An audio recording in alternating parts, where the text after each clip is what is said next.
సార్వత్రిక ఎన్నికలకు సంబంధించిన కోడ్ నోటిఫికేషన్ ఈ నెల 17వ తేదీ కేంద్ర ఎన్నికల సంఘం విడుదల చేయడం జరిగింది.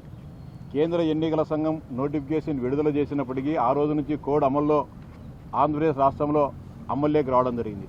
అయినప్పటికీ జిల్లాలోని కొంతమంది అధికారులు ఇష్టానురీతిగా తాము అధికారులము కాదని మర్చిపోయి వైఎస్ఆర్సీపీ నాయకులుగా వ్యవహరిస్తూ వైఎస్ఆర్సీపీ నాయకులకు ఆ పార్టీ కార్యకర్తలకు ఆయాచిత లబ్ధి చేకూర్చే విధంగా త్వరలో జరిగే ఎన్నికల్లో వారికి మేలు జరిగే విధంగా వ్యవహరించడం జరుగుతోంది.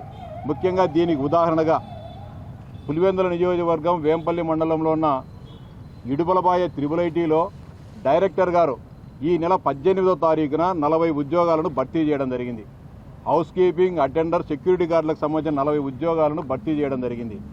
ఈ ఉద్యోగాలను 17, 18, 19వ తారీఖులలో భర్తీ చేస్తే వాటిని 16వ తారీఖు ఎంపిక చేసినట్లు 18వ తేదీ వరకు అపాయింట్మెంట్ ఇచ్చినట్టు చేయడం జరిగింది.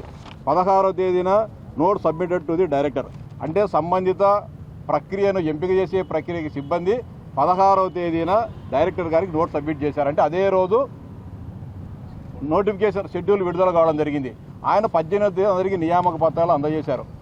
నేను 17వ తారీఖున ఉదయం ఫోన్ చేయడం జరిగింది డైరెక్టర్ గారికి. అయ్యా, నిన్ననే ఎలక్షన్ కోడ్ వచ్చింది కదా, మీరు ఎందుకుగాను ఈ ఉద్యోగ నియామకాలు చేపడుతున్నారంటే ఎంపీ అవినాష్ రెడ్డి గారు ఉద్యోగాలు భర్తీ చేసేసారు నాకే చెప్పారు ఆయన. అయ్యా, నేను రామ్ గోపాల్ రెడ్డి తెలుగుదేశం పార్టీకి సంబంధించిన ఎమ్మెల్సీ, నువ్వేనా వైఎస్ఆర్సీపీ ఎమ్మెల్సీ అనుకుంటున్నావేమో, నేను తెలుగుదేశం పార్టీ ఎమ్మెల్సీని అంటే ఆయన ఉండి మీరు కానీ లిస్టు పంపిండి సార్ నేను చేస్తానని చెప్పిన నాకు. అంటే ఇంత నిస్సిగ్గుగా ఒక డైరెక్టర్గా ఉండి, ఒక ఉన్నత విద్యా సంస్థకు డైరెక్టర్గా ఉండి ఎంపీ అవినాష్ రెడ్డి గారు ఉద్యోగ నియామకాలు చేపట్టారని నిస్సిగ్గుగా చెప్తాడంటే ఇలాంటి అధికారులు ఉద్యోగాల్లో ఒక అధికారిగా ఉండడానికి అర్హుడా కాదా అని చెప్పి నేను ప్రశ్నిస్తా ఉన్నా. జిల్లా కలెక్టర్ గారికి ఆ విషయమై సవీరంగా ఫిర్యాదు చేయడం జరిగింది. కేంద్ర రాష్ట్ర ఎన్నికల సంఘాలకు ఫిర్యాదు కూడా మెయిల్ ద్వారా పంపుతా ఉన్నాం. ఖచ్చితంగా ఇడుపులపాయ త్రిబుల్ ఐటీ డైరెక్టర్ పైన శాఖాపరమైన చర్యలు తీసుకోవాలని చెప్పి కూడా డిమాండ్ చేస్తున్నాం.